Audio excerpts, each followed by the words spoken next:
as Buddhist practitioners, we have practices that we can do to help us awaken our own compassion and to awaken the compassion in the world around us. And so this might be a good time for all of us to add one of these or more, a couple of these loving kindness and compassion practices into our daily practice routine.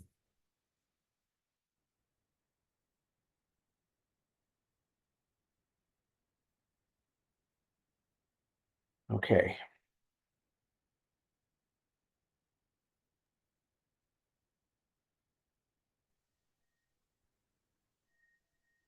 Creations are numberless. I vow to free them. Delusions are inexhaustible. I vow to put an end to them. Reality is boundless. I vow to perceive it. The enlightened way is unsurpassable. I vow to embody it. Creations are numberless. I vow to free them. Delusions are inexhaustible. I vow to put an end to them. Reality is boundless. I vow to perceive it. The enlightened way is unsurpassable. I vow to embody it. Creations are numberless. I vow to free them. Delusions are inexhaustible. I vow to put an end to them. Reality is boundless. I vow to perceive it. The enlightened way is unsurpassable. I vow to embody it.